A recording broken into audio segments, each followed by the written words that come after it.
বিগত কয়েক বছরের তুলনায় প্রায় এক মাস আগে খুলতে শুরু করেছে বাংলার হিমঘর।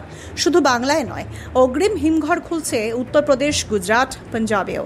এর আগে শেষবার এপ্রিল মাসে হিমঘর খুলেছিল 2020 সালে। এবছর আলুর উৎপাদন হয়েছে কম, হিমঘরও খুলছে তাড়াতাড়ি, কিন্তু তারপরেও হিমঘর খোলার পর থেকেই আলুর বাজার নিম্নমুখী থাকায় হতাশ আলু চাষি থেকে আলু ব্যবসায়ীরা। তবে বাজার যে কোনো দিন ফের ঊর্ধ্বমুখী হবে বলেই আশাবাদী আলু সংরক্ষণকারীরা। নমস্কার, আপনারা দেখছেন ইন্ডিয়া পটেটো নিউজ। আর আজ আমরা আলুর গ্রাউন্ড রিপোর্ট নিয়ে চলে এসেছি কলকাতা থেকে প্রায় 150 কিলোমিটার দূরে পশ্চিম মেদিনীপুরের শালবনীতে। এই পশ্চিম মেদিনীপুর থেকে নিয়মিত আলু যায় আমাদের পার্শ্ববর্তী রাজ্য উড়িষ্যাতে। তাই এখানে হিমঘর খোলে সবার প্রথমে আর বন্ধ হয় সবার শেষে। চলুন এখন এখানকার বিশিষ্ট আলু চাষি ও ব্যবসায়ীদের সঙ্গে কথা বলে জেনে নেওয়া যাক আজকের আলুর দাম, আলুর নিকাশি কেমন হচ্ছে, বাজারের চাহিদা কেমন আছে, তথা আলুর বাজারের সার্বিক পরিস্থিতি। দর্শক বন্ধু, উত্তর থেকে দক্ষিণবঙ্গের বিভিন্ন জায়গায় ঘুরে ঘুরে আলুর বাজারের বাস্তব পরিস্থিতি আপনাদের সামনে তুলে ধরি আমরা, যাতে আপনারা সহজেই বুঝতে পারেন আগামী দিনে বাজার কোন দিকে যাবে। তাই চ্যানেলে নতুন হলে ইউটিউব চ্যানেলটি সাবস্ক্রাইব করবেন আর ফেসবুক পেজটি ফলো করবেন। সকাল থেকে সারা ভারতের আলুর দামের লাইভ আপডেট পাওয়ার জন্য প্লে স্টোর থেকে ইন্ডিয়া পটেটো অ্যাপটি ডাউনলোড করুন। আর এই গুরুত্বপূর্ণ প্রতিবেদনটি প্রচুর পরিমাণে শেয়ার করে গ্রাম বাংলার সমস্ত মানুষের কাছে পৌঁছে দিতে ভুলবেন না। দাদা নমস্কার। নমস্কার দাদা, আপনার নাম কি? আমার নাম সন্দীপ কারক। আচ্ছা, পরিচয় কি? আমি ওই শালবনী আলু ব্যবসায়ী সমিতির একজন সদস্য এবং আলু ব্যবসা করি, আর আমার চাষবাসও আছে। বেশ, তো আজকে তো দেখতে পাচ্ছি এখানে একদম পুরো শেড জুড়ে যাকে বলে আলু পড়ে রয়েছে। সবটাই কি জ্যোতি আলু নিকাশি হচ্ছে? সবটাই জ্যোতি আলু। আচ্ছা, একটু আলু তুলুন না দেখি আগে, আলুর কেমন কোয়ালিটি দেখেন একটু। সব রকম। এটা কি লোকাল চাষের আলু? লোকাল চাষের আলু, জ্যোতি আলু। আচ্ছা, এটা আজকে কি দামে বিক্রি করছেন এখানে? আজকে আমরা জ্যোতি আলুটা বিক্রি করছি পার প্যাকেট 960 টাকা থেকে 65 টাকার মধ্যে।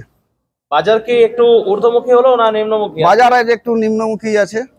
কালকের থেকে আজকে মোটামুটি কুইন্টালে বা প্যাকেটে কত কেটেছে বলে মনে হচ্ছে? আজকে সেরকম কাটেনি, কালকের মতোই আছে। 5 টাকা 10 টাকার মতো কেটেছে। 5 টাকা 10 টাকার মতো কেটেছে। হ্যাঁ। এই ডাউনটা হওয়ার কারণটা কি বলে মনে হচ্ছে দাদা? এই ডাউনটা হওয়ার কারণ হচ্ছে অ্যাকচুয়ালি প্রচুর আলু বিক্রির চাপ আছে। আলু মোটামুটি যে রেখেছিল, সে বৃষ্টির পরে যে সমস্ত আলুগুলো আমাদের রাখা হয়েছিল, সেই আলুগুলো একটু কাদা এবং মাটি লাগা ছিল। ওই আলুগুলো সবাই তাড়াতাড়ি নিকাশি করে দিচ্ছে যাতে নষ্ট না হয়, সেই জন্য আলুটা নামানোর চাপটা বেশি আছে। আর জ্যোতি ছাড়া অন্যান্য আর কি কি আলু আছে, কি রকম নাম আছে? জ্যোতি ছাড়া আমাদের এখানে তো অন্য কিছু আলু বেশিরভাগ রাখা হয়নি। আমাদের এখানে মূলত জ্যোতি আলুটাই থাকে। আচ্ছা, পোগরাই আলু থাকে খুব কম। কবে থেকে স্টোর খুলেছে আপনার শালবনীতে? গত মঙ্গলবার স্টোরটা খুলেছে। গত মঙ্গলবার থেকে এখানে স্টোর খুলেছে? হ্যাঁ, বাছাই হচ্ছে। 3 দিন হচ্ছে? এই নিয়ে বাছাই হচ্ছে 3 দিন বাছাই হচ্ছে। কটা স্টোর রয়েছে আপনার শালবনীতে? আমাদের শালবনীতে 4খানা স্টোর আছে। একটু নামগুলো বলে দিন। পূর্ণিমা cold storage, Raja Ramsevak cold storage, Birendra cold storage আর কোলে মাল্টিপারপাস কোল্ড স্টোরেজ। এই 4টা স্টোরে আলু রাখার ক্যাপাসিটি কত প্যাকেট? 4টা স্টোরে আলু রাখার ক্যাপাসিটি 14.5 লাখ। আর এবছর কত লোড হয়েছে? এবছর লোড হয়েছে 12,55,000 প্যাকেট। আজকে কটা স্টোর থেকে আলু নিকাশি হচ্ছে? আজকে 2খানা স্টোর থেকে আলু নিকাশি হয়েছে। আচ্ছা, কোন স্টোর থেকে কত বের হচ্ছে? আজকে পূর্ণিমা স্টোরে আলু নেমেছে আপনার 2050 প্যাকেট, আর বীরেন্দ্র স্টোরে আলু নেমেছে ওই 270 প্যাকেট। 2000 নয়। আচ্ছা, মোটামুটি কি অন্যান্য বছর এই সময় যে পরিমাণ নিকাশিটা হয় তার থেকে কি এবছর কম নিকাশি হচ্ছে না বেশি? না, এবছর অ্যাকচুয়ালি তো যে সময় নিকাশিটা খুলে তার থেকে আগে স্টোরটা খোলা হয়েছে। আচ্ছা, আর একটা জিনিস, এগিয়ে থাকে এগিয়ে রাখে, একটি স্বনামধন্য নিউজ চ্যানেলের ট্যাগ, এগিয়ে থাকে এগিয়ে রাখে। এবছর তো মেদিনীপুর জেলা দেখা যাচ্ছে এগিয়ে থাকে, এগিয়ে আছে। এগিয়ে কি রাখবে? মানে আলু নিকাশির দিক থেকে সবার আগে কি হিমঘর কি মানে ক্লোজ হবে মানে মেদিনীপুর জেলায়, কি মনে হচ্ছে? মেদিনীপুর জেলায় আমাদের নিকাশি হতে দেরি হওয়ার একটা কারণ আছে। মূলত কারণ আমাদের পাশের রাজ্য হচ্ছে উড়িষ্যা। কাঁচা আলু হওয়ার পরেও উড়িষ্যাটা প্রায় 1 মাস এই পুরোনো আলুটা খায়, ফেব্রুয়ারির লাস্ট অবধি পুরোনো আলুটা খায়। ওই জন্য আমাদের এখানে ব্যবসায়ী বা স্টোর মালিকদের একটা মানসিকতা যে আমাদের আলুটা রাখলে আমাদের আলুটা যেহেতু পাশের রাজ্যে বিক্রিটা হয়ে যায়, বিক্রি করার জায়গাটা যেহেতু আছে, ওই জন্য আমাদের খালিটা হতে সব থেকে বেশি দেরি হয়। আচ্ছা, মানে যেহেতু আপনাদের হাতে একটা অপশন বিক্রি করার একটা জায়গা আছে, সেই জন্য আমাদের আলুটা খালি হতে দেরি হয়। আর যদি অন্যান্য জায়গার মতো আমাদের এখানে যে বিক্রি করার কোনো জায়গা না থাকতো, তাহলে আমাদের ওই নভেম্বর ডিসেম্বরের প্রথম সপ্তাহের মধ্যে আলুটা সব শেষ হয়ে যেত। আচ্ছা, এখন যে আলুটা নিকাশি হচ্ছে সেটা মোটামুটি রাজ্যের মধ্যে বা রাজ্যের বাইরে কোথায় কোথায় যাচ্ছে বলে? আমাদের এই আলুটা মূলত মোটামুটি লোকালে বেশি যায়, তারপরে উড়িষ্যা যায়, ছত্তিশগড় যায়। আচ্ছা, এই যে 3 দিন, আজকে নিয়ে 3 দিন হচ্ছে স্টোর, 3 দিনে মোটামুটি কত আলু বেরিয়েছে বলে মনে হচ্ছে? 3 দিনে এভারেজে 7,000 8,000 আলু বেরোয়। 8,000 আর এখানে 9,000 সামথিং। 9,000 সামথিং। বেশিরভাগটাই কি উড়িষ্যার দিকে? বেশিরভাগটা উড়িষ্যার। আমাদের এখান থেকে লোকাল আলুটা একটু বেশি যায়, যেমন মেদিনীপুর যায়, খড়গপুর যায়, পূর্ব মেদিনীপুর যায় আচ্ছা, লোকাল। শুধু এই স্টোরটা যেটা আমরা রয়েছে পূর্ণিমা কোল্ড স্টোর, শুধু এই স্টোরে ক্যাপাসিটি কত আর এমনি কত লোড হয়েছে? এই স্টোরে লোড হয়েছে, পূর্ণিমা স্টোরের ক্যাপাসিটি হচ্ছে আপনার 5 লাখের ক্যাপাসিটি। এবছর লোড হয়েছে 4,75,000 প্যাকেট। আর টোটাল যদি স্টোর ধরে বলা যায়, একটু যদি বলে দেন লোডটা। টোটাল স্টোরে লোড হয়েছে আপনার এবছর আমাদের 12,55,000 প্যাকেট টোটাল 3টা স্টোরে। বললেন মানে কোন স্টোরে কত হয়েছে সেটা বলা যাবে। আপনার হচ্ছে পূর্ণিমাতে হয়েছে 4,75,000, রাজা রামসেবক কোল্ড স্টোরেজ হচ্ছে 2,70,000, বীরেন্দ্র কোল্ড স্টোরেজ হচ্ছে 2,32,000, কোলেতে হয়েছে 2,78,000। বেশ। তো কি মনে হচ্ছে এবছর এখন যে আলুটা আপনারা দামটা পাচ্ছেন, যে দামে আলুটা লোড হয়েছিল তার থেকে কি এখন একটা লাভের জায়গায় আছে? এখনো পর্যন্ত আমাদের এখানে মূলত প্রথমেই বেশিরভাগ বৃষ্টির আগে আমাদের পাশের স্টোরগুলো কিছু কিছু লোড হয়েছিল, সেগুলো একটু কম দামে লোড হয়েছিল। ওই 1,20,000 থেকে 28,000-এর মধ্যে লোড হয়েছিল। সেই আলুগুলোতে এখনো লাভ্যাংশ বেরোচ্ছে, দেখা যাচ্ছে। তো আর সেরকম যদি ব্যবসায়ীর হাতে যদি মাইকটা আপনি তুলে দেন, একটু এগিয়ে আসুন। নমস্কার দাদা। নমস্কার দাদা। দাদার নামটা যদি একটু বলেন। নাড়ু হাতি। নারুদা। আচ্ছা, নারুদা, আলুর খবর তো দাদা বললেন আমাদেরকে, সন্দীপ দা। সবজির কি খবর রয়েছে? সবজির দাম কি অন্যান্য জায়গার মতো এখানেও আগুন? এখানেও আগুন। কিরকম সবজির কিরকম দামটা? ধরুন ঝিঙা 60 টাকা, উচ্ছে 40 টাকা, বেগুন 60 টাকা, পটল 80 টাকা। চাষিরা একটা লাভের জায়গায় রয়েছে, সবজি চাষিরা। হ্যাঁ, দামটা বেশি পাচ্ছে। কিন্তু চাষি তো মানে সবজিটাকে টিকাতে পারছি না, প্রচন্ড রোদের জন্য প্রোডাকশন কম হচ্ছে। সাধারণ মানুষের কি দাবি, মানে বক্তব্য? সাধারণ মানুষ যারা ক্রেতা, আপনারাও তো সবজি কিনে খান, ক্রেতাদের কি বক্তব্য? এখন চাহিদা যোগানের উপর মার্কেট নির্ভর করে আমাদের কিনে তো খেতেই হবে। এই যে আমরা কালকে নিউজ করলাম, এক শ্রেণীর মানুষ বলছে আমরা নাকি অ্যাকচুয়ালি এটার বিরুদ্ধে। আমরা একবারও বলিনি যে সবজির দামটা বেড়ে গেছে বলে মানুষ মানে খেতে পাচ্ছে না, এরকমটা আমরা একবারও কিন্তু বলিনি। আমরা বলেছি যে হাতে ছেকা লাগছে, এরকম একটা ব্যাপার। কষ্ট হচ্ছে, কষ্ট হচ্ছে অবশ্যই। খবরটা দেখিয়েছি। অন্যান্য চ্যানেল কি করে, সরকার কি করছে, ভোট এসে গেছে, এই হচ্ছে, রাজনৈতিক দলের নেতাগুলো কি করছে, এইভাবে খবরগুলো করে। কিন্তু আমরা তো সেইভাবে বলিনি। আমরা বলেছি সবজির দামটা বেড়েছে, মানে বেড়েছে মানে খবরটা দীর্ঘ আজকে 35 থেকে 36 দিন কোনো বৃষ্টি হয়নি। আগামী 10 দিন এখনো বৃষ্টির কোনো পূর্বাভাস নেই। তার মানে কি হবে? সবজিগুলো নষ্ট হয়ে যাচ্ছে। এবছর এমনি আলুর ওভারঅল সারা বছর আলুর মানে বাজারটা কিরকম থাকতে পারে বলে অনুমান করছেন? সবাই যেটা মানে যতটা মাতামাতি করছে যেটা বিশাল কিছু হয়ে যাবে, আমার আইডিয়া বা আমার যেটা যতটুকু মনে হচ্ছে যে ততটা কিছু হবে না। কেন কেন কেন? ধরুন এই যে আলুর দাম, গত বছর সারা বছর 15 টাকা 16 টাকা খোলা মার্কেটে আলু বিক্রি হয়েছে।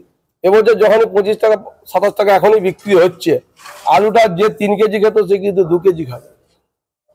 খাওয়ার পরিমাণটা কমে যাবে। খাওয়ার পরিমাণটা কমবে। আলু খায় গরিব মানুষ, বড় লোকরা আলু খায়নি। তারা 80 টাকা কেজি ঝিঙে হলে 80 টাকাই কিনে খাবে। গরিব মানুষ আলু খায়। গরিবের হাতে পয়সা থাকলে আলু কিনে খাবে, তখন আলুর দাম বাড়বে। গরিবের হাতে পয়সা যদি না থাকে আলুর দাম কমবে বা একই থাকবে। এই রেশিওতেই চলবে। আমাদের সন্দীপ দা যেটা বলছিলেন যে এখন হয়তো ধীর গতিতে মেদিনীপুর থেকে আলুটা বেরোলেও হয়তো আরো যত দিন এগোবে হয়তো গতিটা কি কমে আসবে নাকি, মানে শেষের দিকটাতে? সেটা হবে না। এই বছর কি হচ্ছে, আলু জগতের লোকের হাতে আলুটা আছে। প্রথম থেকে আমার মানে ব্যক্তিগত প্রথম থেকে একটা রেশিওতে আলুটা বেরোবে, নিকাশিটা হবে। চাষিরা তো আলু মোটামুটি ধরুন এখন যে আলুটা আপনার এই মোকামে রয়েছে, মোটামুটি কত পার্সেন্ট তার মধ্যে ব্যবসাদারের মনে হচ্ছে, কত পার্সেন্ট? 95% ব্যবসাদারদের আর 5% চাষিদের। মানে চাষিরা কি এখানে আলু একদম চাষি মাঠে দাম পাওয়ার জন্য আলুটা টোটালটাই বেচাকেনা করেছে, বেশি 95% বেচাকেনা করে দিয়েছে।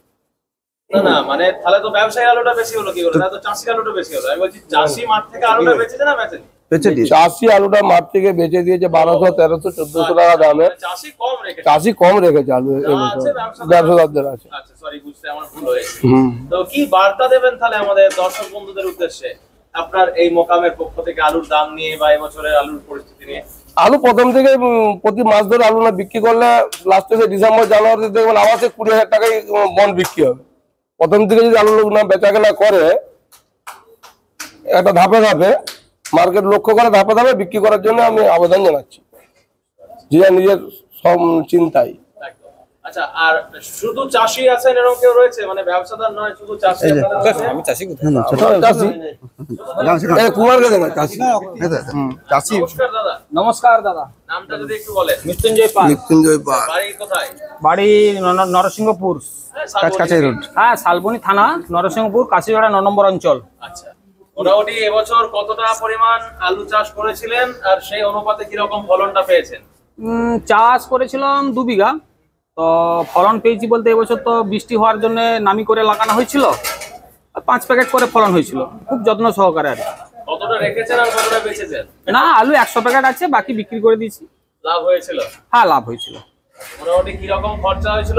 খরচা বিঘা প্রতি খরচা আমাদের 42 ডিসিমলে বিঘা, তো বিঘা পিছু খরচা হয়েছিল প্রায় 32,000 33,000। যখন যে সময় আলুটা বেচেছিলেন তখন দাম হয়েছিল 130 টাকা, 1250 থেকে 1300 টাকার মধ্যে বিক্রি হয়েছে কুইন্টাল। আর আপনার মোকামে তো যেটা বলছে যে চাষিরা নাকি বেশিরভাগ আলুটাই বেচে দিয়েছে। চাষিরা বিক্রি করার কারণ হচ্ছে আলুটার দাম পেয়েছে 1000 টাকার উপরে। তারা দেখছে যে আমাদের যেটুকুন খরচা আছে তার থেকে বিঘা পিছু 20,000, 15,000, 30,000 পর্যন্ত কারা করে লাভ করছে, যে যেমন ফলন করতে পেরেছে। 4 প্যাকেট হলে তারা তো লাভ হবেন, তো তারা বিক্রিটা করে দিয়েছে, বলছে বাবা পরে কি হবে না হবে দেখার দরকার নেই, আমি এখন টাকা নিয়ে ঘর ঢুকে যাই। আর আলুটা যখন 600-500 টাকা থাকে, চাষি নিজের রিক্সে রাখে যে এই দামে এখন বিক্রি করে কি করব, রেখে দেয়। যেমন গত বছর চাষি রেখেছিল বেশি, এবছর চাষি রেখেছে মাত্র, এই দাদা বলে গেল 5%, ঠিকই বলেছে, 5 থেকে 6 কি 7 হতে পারে, খুব জোর। আজকে আপনি আলু নিকাশি করছেন নাকি? হ্যাঁ, আমি 100 প্যাকেট ছিল, এটা বিক্রি করে দিলাম, পরে কি হবে না হবে তো জানা যায়নি। এত তাড়াতাড়ি বেচে দিলেন? তো কি করব, আমরা তো ছোটখাটো চাষি, 200 আলু হয়েছিল, তার 100 বিক্রি করেছি, আর 100 সরেছিল, আজকে বিক্রি করে দিলাম। এখন ভবিষ্যতে তো আইডিয়া করে তো আমরা করতে পারবো না, বড় বড় ব্যবসায়ীরা আছে তারা আইডিয়া করবে। আর আপনি সবজি চাষ করেন না? না, সবজি বলতে ঝিঙা টিঙা হয়। এখন ঝিঙা বিক্রি হচ্ছে 40 টাকা কিলো। মানে আপনি পাইকারি বিক্রি করেন? পাইকারি। বাজারে ফলন কম, কারণ এত রোদের তাপ, একটা সবজি হতে গেলে মিনিমাম তার 30 থেকে 35 ডিগ্রি তাপমাত্রা দরকার। সেখানে যদি 40, 42, 44 হয়, অটোমেটিক সবজিটা নষ্ট হয়ে যায়, তাড়াতাড়ি গাছটা বয়স এসে যেতে থাকে। তো ফলন কম চারিদিকে, শুধু তো একটা এলাকা নিয়ে তো তাপমাত্রা হয়নি, তাপমাত্রা কয়েকটা রাজ্য নিয়ে চলছে। প্রত্যেকটা জায়গায় সবজি কম ফলন হবে, আর সবজি কম ফলন হলে দাম বাড়বে, চাহিদা আছে বেশি, রপ্তানি কম। অসংখ্য ধন্যবাদ জানাই আপনাদের। হ্যাঁ, অসংখ্য ধন্যবাদ। আপনার ইন্ডিয়া পোটাটোকে ধন্যবাদ। আমরা ইউটিউব চ্যানেলে দেখছি, খুব সুন্দর সম্প্রচার হয়, এটাই আমাদের কাছে খুব। দেখেন আমাদের নিউজ চ্যানেল। হ্যাঁ, আমরা দেখি।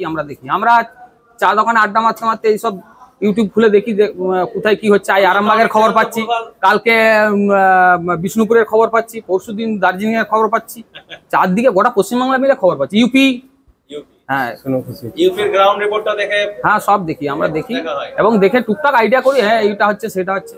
আমাদের চাষিদের তো আর অত মাথা ঘামিয়ে তো লাভ নাই, যেটুকু পাই সেটুকু। আমাদের এখন একজন সাংবাদিক সাহেবা জয়েন করেছেন, দেখবেন এখন স্টার্টিং এ আমি বলি না, ভদ্রমহিলা বলেন, তো গান বলাটা ভালো লাগতো ওনারটা। না, এবার ব্যাপার হচ্ছে আপনারটা তো শুনেছি ভালো লাগে, এবার ম্যাডামেরটা একদিন শুনেছিলাম, এবার একদিন শুনলে কি হবে, বারবার শুনতে হবে। মানে উনি যে তথ্যগুলো দিচ্ছেন সেটা কি আমার থেকে ভালো দিচ্ছেন বিগত দিনে? একবার শুনলে কি আর বোঝা যাবে সে কতটা কি তথ্য ঠিক দিচ্ছে না ভুল দিচ্ছে? না, আপনারা তো দেখছেন, কি মনে হচ্ছে সঠিক দিচ্ছেন? আপনাদেরটা যেটা সেটা সুন্দর আছে। এতে কোনো রাজনৈতিক বা কোনো একতরফা যে কাকর প্রচার করছে সরকারের বিরুদ্ধে বা সরকারের পক্ষ, তাও নয়। এটা হচ্ছে পার্সোনালিটি একটা ব্যাপার দেখছি, যে আমার এই আছে, এই বিক্রি হচ্ছে, এই পাবলিকের কাছে খবর, এটাই তো সবচেয়ে বড় কথা। এই কার হয়ে কি হবে না হবে সেটা তো বলে লাভ নেই। আমার আলু আছে এত, আজকে এত নেমেছে, এত বিক্রি হয়েছে, চাষি এই পয়সা পাচ্ছে, ব্যবসায়ীরা এই পয়সা পাচ্ছে, এইটুকুন তো। এবার চাষি দাম যেহেতু বেশি, আলু তো অটোমেটিক এখন যদি 960 টাকা প্যাকেট হয়, ওইটা খুচরা মার্কেটে বিক্রি হবে কত দামে? 25 টাকা কিলো। অটোমেটিক খাবে কম। তো ধন্যবাদ, ধন্যবাদ, অসংখ্য ধন্যবাদ আপনাকেও ধন্যবাদ, আপনার বিশেষ করে ইন্ডিয়া পটেটো চ্যানেল অসংখ্য অসংখ্য ধন্যবাদ। এই অনুষ্ঠানে সম্প্রচারিত সমস্ত বক্তব্য বক্তাদের নিজস্ব ব্যক্তিগত মতামত। এই অনুষ্ঠান বাজারের নির্ধারক নয়। অনুগ্রহ করে ব্যবসায়িক পদক্ষেপের পূর্বে নিজের বিচার বুদ্ধি কাজে লাগিয়ে সিদ্ধান্ত নিন। আলু রাখা বাজারগত ঝুঁকি সাপেক্ষ। আলু রাখার পূর্বে ইন্ডিয়া পটেটো অ্যাপ থেকে বিগত বছরের লোডিং আনলোডিং রিপোর্ট ও তার পরিপ্রেক্ষিতে আলুর দামের ওঠানামা দেখে নিন। আলুর সব খবর এখন একটা অ্যাপেই। আলুর প্রাত্যহিক বাজার দর, আলুর সর্বভারতীয় বাজার দর, আলুর সকালের বাজার দর, লোডিং আনলোডিং রিপোর্ট, বিগত 10 বছরের আলুর তথ্য, সারা ভারতবর্ষের 20,000 আলু চাষী ও ব্যবসায়ীদের তথ্য এখন আপনার হাতের মুঠোয়। প্লে স্টোর থেকে আজই ডাউনলোড করুন India potato market rate app. 2012 সাল থেকে প্রতি মুহূর্তে আপনার সঙ্গে।